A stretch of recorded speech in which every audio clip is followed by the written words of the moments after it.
थी। आज 6 मई 2025 मीठे बाबा की साकार मुरली है। आज मीठे मीठे बाबा कहते मीठे बच्चे, हाँ जी बाबा, याद में रहने की मेहनत करो तो पावन बनते जाएंगे।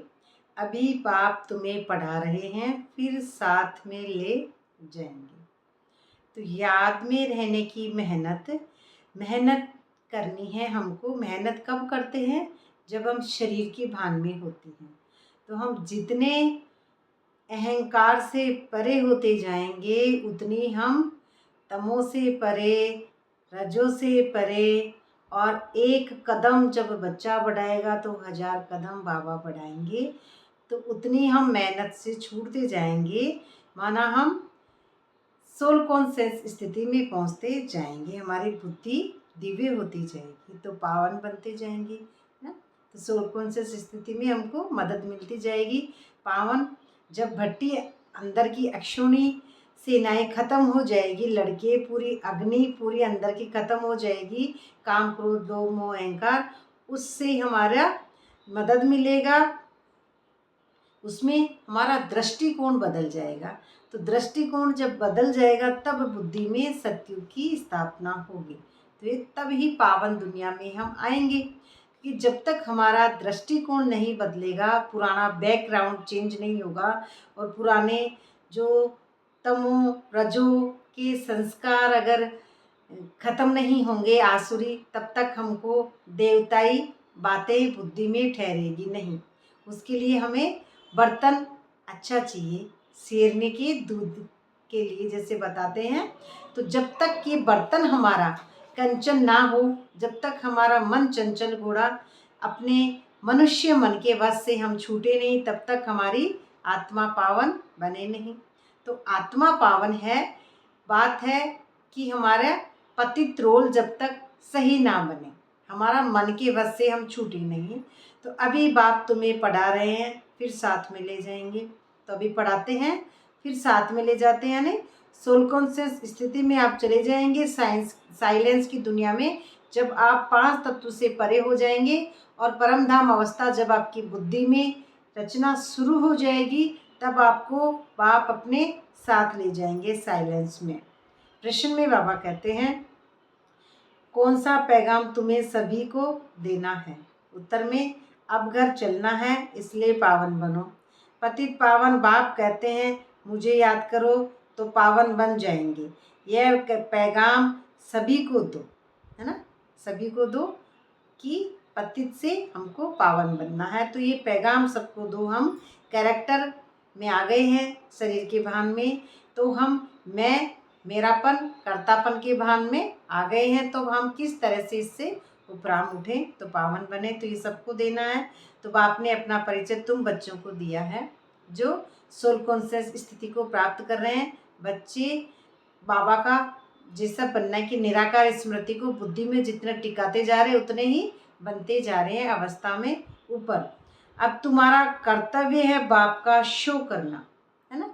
फिर आप बन जाते हैं तो बाप का शो करना, क्योंकि जब आप खुद जब तक निरअहंकारी नहीं बनेंगे, आपके अंदर जब तक पुराना अहंकार खत्म नहीं होगा, जब तक प्रैक्टिकल में आप उसको फॉलो नहीं करेंगे जीवन में, तब तक वह आप दूसरों को प्रभाव भी नहीं पड़ेगा, समझा भी हम नहीं सकते।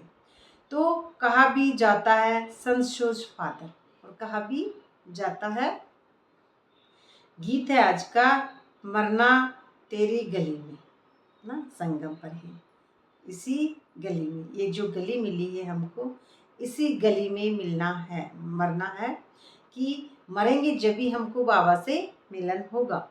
तो ये संगम जो हमारा है, वही आसुरी जो कैरेक्टर है उसको ख़त्म करके फिर दैवी कैरेक्टर शुरू होगा। तो दोनों पार्ट अभी चलेंगे, तो अभी दोनों पार्ट से हमको छूटना है। तो ये गली है वह एक ही गली है, संगम वाली। ओम शांति। तो ये बाबा बता रहे हैं कि बच्चों ने गीत का अर्थ सुना तो आपकी रुद्रमाला में पिरो ही जाएंगी। तो सोल कॉन्शियस स्थिति में हो जाएंगी तो माला में पिरोते ही जाएंगे। तो भक्ति मार्ग के बने हुए हैं जो भी दुनिया में सामग्री है, जप तप पूजा पाठ, ये सब भक्ति मार्ग है। जितने भी हैं दुनिया में ये सब पूजा पाठ है। तो भक्ति रावण राज्य, ज्ञान राम राज्य को कहा जाता है, नॉलेज पढ़ाई की। तो भक्ति को पढ़ाई नहीं कहा जाता है। भक्ति माना 5 तत्व को ही मानते रहना। 5 तत्व में क्या आ जाता है? पूरा देहभान आ जाता है। आकाश तत्व यानी हमारे ये जो कर्मेंद्रियां जब तक वश नहीं होती है तब तक हम भक्ति में ही हैं। क्रोध, काम, क्रोध, लोभ, मोह, अहंकार, ईर्ष्या, द्वेष, छल, कपट सारे भक्ति वालों को भी आते हैं। और फिर अगर हम ज्ञान में होके भी फिर इसी में बुद्धि अटक रही है तो फिर हम और उन दोनों में फ़र्क क्या हुआ? यही बाबा हमको समझाना चाहते हैं कि हमारी भक्ति अब इससे निकलना है और इस देह भान से निकलेंगे जब भी हमारा अध्यात्म शुरू होगा। तो उसी का हमको बाबा समझाने के लिए रोज आते हैं कि आप ऐसा स्टूडेंट बनिए कि भक्ति आपकी अब नहीं तो ज्ञान शुरू हुआ, ज्ञान होता है तो ही वैराग्य आता है और वैराग्य ही संपूर्ण बुद्धि का निशानी है। तो शो करना है सोल कॉन्शियस स्थिति का। और बाबा का जो कहेंगे कि संशूज फादर, तो जैसा मेरा बाबा वैसी ही मैं आत्मा, तो वैसी ही आत्मा होगी बाबा के स्मृति में, जो बुद्धि में जो जितना रखेगी तो ही बाप का नाम बाला करेगी। क्योंकि बाबा चाहते हैं कि बच्चे अच्छे से अच्छे सुधरें। और एक बात ये भी है कि शंकर की भक्ति करो तो बाप राजी कैसे होगा? ये हनुमान की भक्ति करेंगे तो बाप राजी होगा। तो दीदार तो हो जाता है ना, तो दीदार तो हो जाता है। ये होती है पावर शंकर की। और ये भक्ति मार्ग की जो बातें बताते हैं, तो जानते हो ये निराकार बाप जब शरीर धारण करे तभी अपना परिचय दे कि मैं तुम्हारा बाप हूँ, है ना।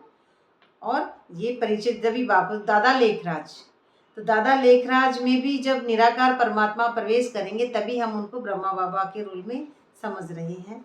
अब दादा लेखराज अपने कैरेक्टर को पूरा खत्म कर चुके थे, देवभान को रोल से ऊपर परम अवस्था में थे, उसी तरह से बाबा रेडी करना चाहते हैं। तो ये ब्लाइंड फैथ से हमको दूर करना चाहते हैं, अंधविश्वास से, जितने भी हमारे अंधविश्वास है इस दुनिया के।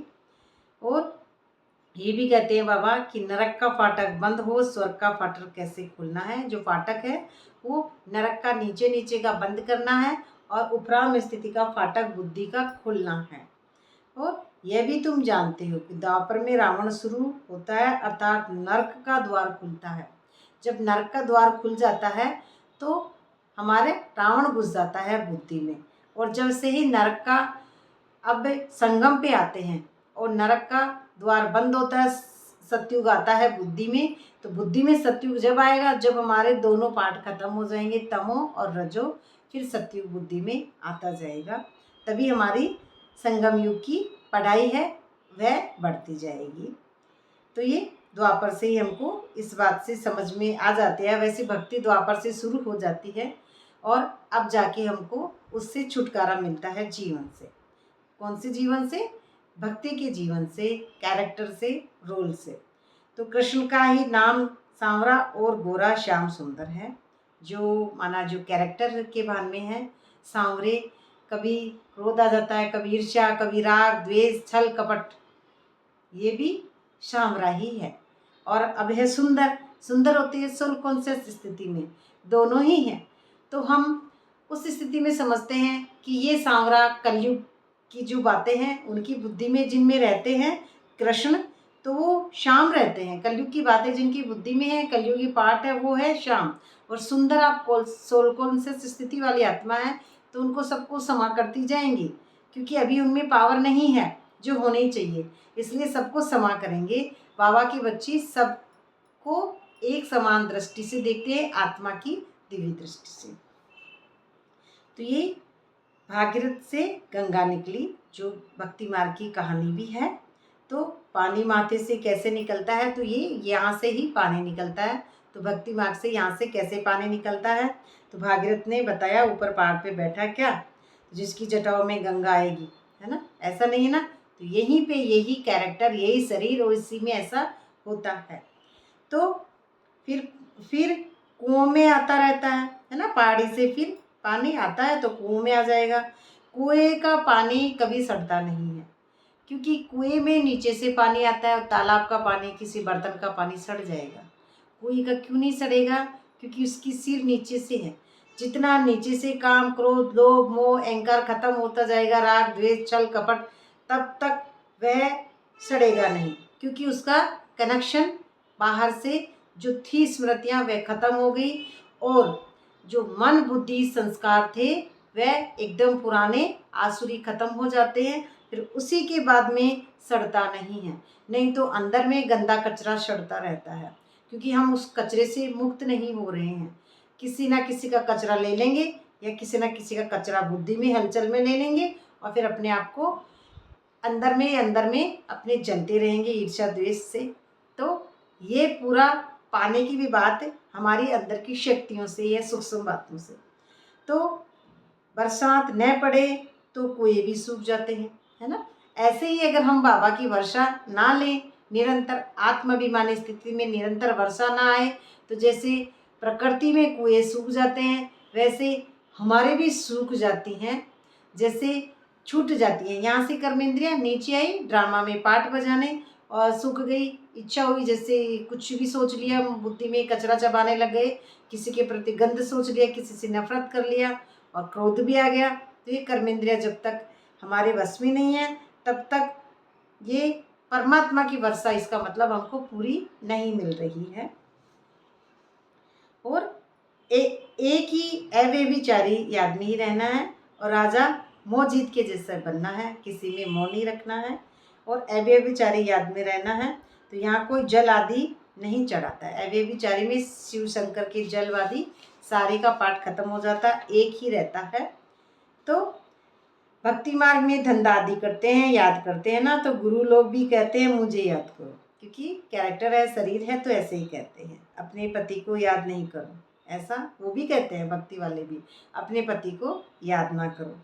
तुम बच्चों को कितनी बातें समझाते हैं, और यही बातें हमको यहाँ फिर आके समझ में आती है कि मूल बात है कि सभी को पैगाम दो कि आत्मा है हम, यही पैगाम हमको देना है। तो मामेकम याद करो। तो जितना शिव बाबा को हम याद करेंगे, उतना ही हमारी आत्मिक स्मृति बढ़ती जाएगी। बाबा माने ही भगवान, बाबा माने ही भगवान। तो भगवान को समझ गए तो हम निराकार बाबा को भी समझ जाएंगे। तो श्री कृष्ण को सब भगवान नहीं कहेंगे, कृष्ण तो बच्चा है, शिव बाबा इसमें न होता तो तुम होते क्या। सबसे पहले शिव बाबा इसमें नहीं होते, ये एनर्जी अगर उसमें नहीं होती श्री कृष्ण में, तो हम कैसे होते। तो श्री कृष्ण 5 तत्वों का पुतला बाबा बता रहे हैं शिव बाबा के, इन द्वारा तुमको अडॉप्ट किया है। तो ब्रह्मा बाबा के द्वारा अडॉप्ट किया है, तो ये माता भी है, पिता भी है। माता सो साकार में चाहिए ना, तो ये भी पिता है, दोनों ही चाहिए, ये भी पिता है। तो ऐसी ऐसी बातें अच्छी रीति धारण करनी है। और बाबा ये भी कहते हैं कि पढ़ने वाला जो राजा बन जाएगा, और पढ़ाने वाला दास दासी भी बन जाते हैं, कभी कभी ऐसा भी होता है ना। तो जो मुरली पढ़ाने वाले होते हैं, या बाबा के जो पुराने बच्चे होते हैं, तो उनकी भी जैसे कर्मेंद्रियाँ जिनकी कंट्रोल नहीं हो पाती है, और कोई भी लास्ट सो फास्ट आत्मा है, अगर उसकी कर्मेंद्रियाँ कंट्रोल हो जाती है, तो फिर वे कर्मेंद्रिय कंट्रोल माना अपनी प्रकृति पे, अपने देह पर अपना राज्य जमा कर लेती है वह आत्मा, तो फिर वह पढ़ाने वाले से भी आगे चली जाती है। पुरुषार्थ कर बाप के गले का हार बनना है। गले का हार होता है ना, कि 5 तत्वों को, पुतले को जब जीत लेते हैं हम, तो शिव शंकर गले में नाग पहन लेते हैं, माना हमने 5 तत्वों के पुतले पर विजय पान ली है। तो यही है कि हार बनना है, ऐसा हार बनना है। श्रृंगार बुद्धि में दिव्य पुष्प की, जो हम बाहर माला चढ़ा रहे हैं ना पुष्प, वो खुशबू यहाँ पे हमको बिठानी है, बुद्धि में सत्युग लाना है। तो बाबा जीते जी मैं आपका बना हूँ, तो बाप की भी याद से ही बेड़ा पार होना है, शिव बाबा की याद से ही। अच्छा, मीठी मीठी सिखलते बच्चों प्रति माता पिता बाप दादा का याद प्यार, गुड मॉर्निंग। रूहानी बाप की रूहानी बच्चों को नमस्ते। नमस्ते बाबा, नमस्ते। धारणा के लिए मुख्य सार में पहले पॉइंट में बाबा कहते हैं कभी किसी बात में मूंझना नहीं है, माना उलझना नहीं है कि कैरेक्टर में इसने मेरे को ये बोला, इसने मेरे को ये बोला, तो कहीं भी हमारा जब तक अंदर की गांठें नहीं खुली है छल कपट की, तब तक हम कहीं भी मूंझ सकते हैं। इसलिए अंदर में कभी भी मूंझना नहीं है, सिर्फ बाबा की स्मृति में रहना है।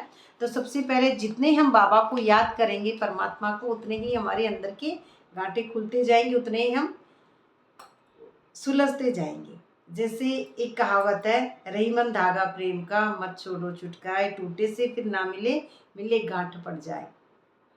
वही गांठें हमारे जो अंदर देह भान की होती हैं, उनसे जब ही छूटा जाएगा जब हम परमात्मा को निराकार याद करेंगे, और वह गांठें हमारे संगम पर ही खत्म होती हैं। बाकी इसमें ड्रामा में हमने बस इतने जो भी जिसके पुराने जन्म थे बाबा 84 बताते हैं, लेकिन हर आत्मा के अलग अलग जन्म हैं, तो जिनकी जो गांठें हैं वह संगम पर ही आके जितनी खुलनी है उतनी खुल जाएंगी, और उससे प्रेम बढ़ता जाएगा, एक समान दृष्टि होती जाएगी। तो आपस में रूठ कर पढ़ाई नहीं छोड़नी है, दुश्मनी बनाना भी दे अभिमान है, संग दोस्त में अपनी बात बहुत संभाल करनी है, क्योंकि कैरेक्टर में ऐसे दोस्त भी होते हैं, बहुत संभाल करनी है। पावन बनना है, अपने चलन से बाप का शो करना है, पहले अपनी चलन सुधारनी है, फिर बाप का शो करना है। दूसरे पॉइंट में बाबा कहते हैं प्रीत बुद्धि बन एक बाप की अव्यभिचारी याद में रहना है, तन मन धन से बाप के कार्य में मददगार बनना है। जितने तन मन धन से हम करते हैं तो उसमें तन मन धन तो है ही, हमारा कैरेक्टर का रोल है, लेकिन हमारी जो समर्पित बुद्धि भी चाहिए, तो वह भी हमको बाबा को देंगे, तभी हम प्रीत बुद्धि बनेंगे। क्योंकि प्रीत बुद्धि तो जब तक विनाश नहीं करेंगे हम अंदर का, तब तक हम कौरव पांडव ये अंदर की अक्षोणी सेनाएं का विनाश नहीं करेंगे, तब तक हम प्रीत बुद्धि, फिर वो प्रीत बुद्धि ऐसी बनती है कि वहाँ पे फिर पांडवों को भी वो पाठ नहीं मिलता है, किसी को कोई भी राजी नहीं करता है, वह हस्तिनापुर बुद्धि में हर्षित मुक्ता आ जाती है, बाकी किसी को भी वो राज्य नहीं मिलता है। तो ये सारी दंत कथाएं ही हैं, हम यहाँ के आके यही समझते हैं। तो बुद्धि हमारी विशाल बनानी है हमको, तभी हम प्रीत बुद्धि बन पाएंगे, तन मन धन से फिर ही हम सेवा कर पाएंगे। तो जितना हम प्रीत बुद्धि बाबा से लगाएंगे वैसे हम बनते जाएंगे। वरदान में बाबा कहते हैं न्यारे और प्यारे बनने का राज जानकर राजी रहने वाले राजयुक्त भव। तो न्यारे और प्यारे का अभ्यास हम जब भी जानेंगे जब हम उस अवस्था पे पहुंच जाते हैं जो सोल कॉन्शियस स्थिति वाली अवस्था, निराकार स्वरूप में टिकने की अवस्था, तभी राजयुक्त भव, तभी हम राजी रहने वाले राजयुक्त भव। किससे राजी रहेंगे? अपने सबसे पहले तो अपने खुद का अंदर की स्मृतियाँ, जब तक मैं खुद से खुश नहीं हूँ, मैं अपने अंतःकरण में अगर खुश नहीं हूँ, तो फिर मैं बाहर, हाँ हो सकता है कोई ड्रामे के लिए कर ले, लेकिन अंतर्मुखता में जाके जब तक नेगेटिविटी निकाल के और फिर उसकी स्मृति सतो प्रधान जब तक बुद्धि में नहीं आएगी, तो जब तक ये वरदानी आत्मा हम बन भी नहीं सकते। इसीलिए निरंतर सोल कॉन्शियस स्थिति से ही इस पाठ को पकड़ा जा सकता है। तो जो बच्चे प्रवृत्ति में रहते न्यारे और प्यारे बनने का राज जानते हैं, वे सदा स्वयं भी स्वयं से राजी रहते हैं। सबसे पहले तो बात ये है कि वह सदा खुद से ही राजी रहेगा सबसे पहले, क्योंकि खुद में जब तक कीड़े अंदर हैं देह बांध के, तब तक दूसरों का अटैक होता है। क्योंकि जब तक मेरे अंदर नेगेटिविटी है, कीड़े हैं, बीमारी है किसकी? देह भान की, तब तक दूसरे की बीमारी भी मुझे देह भान में अटैक करेगी। तो सबसे पहले तो मैं स्वयं भी स्वयं से खुश रहूं, है ना। मैं स्वयं आत्मा हूँ, तो क्या मैं अंदर हर्षित मुख हूँ? तो पहले तो मैं इस बात की चेकिंग करूँगी, स्वयं भी स्वयं से खुश रहूँ। प्रवृत्ति को भी राजी रखते हैं, सभी को, परिवार सब आ गए उसमें। साथ साथ सच्ची दिल होने के कारण साहिब भी सदैव उन पर राजी रहता है। जैसे राजी रहने वाले राजयुक्त बच्चों को अपने प्रति व अन्य किसी के प्रति किसी को काजी बनाने की ज़रूरत नहीं पड़ती है, क्योंकि वह अपना फैसला अपने आप कर लेते हैं। इसलिए उन्हें किसी को काजी, वकील या जज बनाने की ज़रूरत नहीं है। जो सोल कॉन्शियस स्थिति वाले होंगे वो तीसरी का अपने ऊपर अटैक नहीं आने देंगे। मैं और मेरा बाबा कंबाइंड स्वरूप में जिसकी स्मृति है बुद्धि में, रोल से परे सोल जो कैरेक्टर का पूरा ख़त्म कर चुका है, उस स्मृति की बात है। अब उसमें वही बात आती है कि जैसे मियाँ बीवी राजी तो क्या करेगा काजी। उसमें तीसरे का कोई ड्रामा ही नहीं रहता है, क्योंकि अंदर जब मैं स्वयं की स्थिति से मैं खुश हूँ तो बाहर पे अटैक नहीं हो रहा है। तीसरी इसमें आत्मा का रोल नहीं है, मैं और मेरे बाबा, बस इतना ही है। तो ये बुद्धि में जितनी नॉलेज हमारे सत्युग की एक रचना बनती जाएगी तो हम उसे देवान से छूटते जाएंगे। स्लोगन में बाबा कहते हैं, सेवा से जो दुआएं मिलती है वह दुआएं ही तंदुरुस्ती का आधार है ना। ओरिजिनल खुशी, तो खुशी की जितनी खुराक असर करती है वह बाहर की दवाई भी नहीं करती है। जितने हम अंदर खुश हैं उतनी ही हम बाहर की बीमारियों से भी मुक्त होते जाएंगे, और अंदर की से पहले हुए तो फिर बाहर भी हमारे बीमारी इतनी अटैक नहीं करती है। अव्यक्त इशारे में बाबा कहते हैं, रूहानी रॉयल्टी और प्योरिटी का अव्यक्त इशारा है। इसमें कहते हैं, जैसे स्थूल शरीर में विशेष श्वास चलना आवश्यक है तो श्वास नहीं तो जीवन नहीं, ऐसे ब्राह्मण जीवन का श्वास पवित्रता है। 21 जन्मों की प्रारब्ध का आधार पवित्रता है। आत्मा और परमात्मा के मिलन का आधार पवित्र बुद्धि है। इसमें बुद्धि पवित्र होगी जितना ही हम उस निरंतर की स्मृति को समझेंगे। संगम युगी प्राप्तियों का आधार और भविष्य में पूज्य पद पाने का आधार पवित्रता है। संपूर्ण पवित्रता में ये है कि डबल अहिंसक। तो सबसे पहले तो अपनी खुद की हिंसक प्रवृत्तियां खत्म हो जाएंगी, तभी यहाँ पे स्वराज्याधिकारी बनेंगे कर्मेंद्रियों की, और जितने स्वराज्याधिकारी बनेंगे उतने ही हम उस सोल कॉन्शियस स्थिति को निरंतर पकड़ते जाएंगे। तो पवित्रता की पर्सनैलिटी को वरदान रूप में धारण करो। हमेशा बुद्धि में रहे मैं कौन हूँ, कि मैं एक फरिश्ता ड्रेस वाली आत्मा हूँ। कैरेक्टर, देह, इस 5 तत्व के पुतले, इससे मेरा कोई भी ऐसा संबंध नहीं है जो मेरे को अपने रोल में लाए या हिलाए। तो अपने साइलेंस की स्थिति में ही हमेशा खुश रहना है। ओम शांति। ये थी पीठी बाबा की साकार मुरली। बाबा का बहुत बहुत शुक्रिया।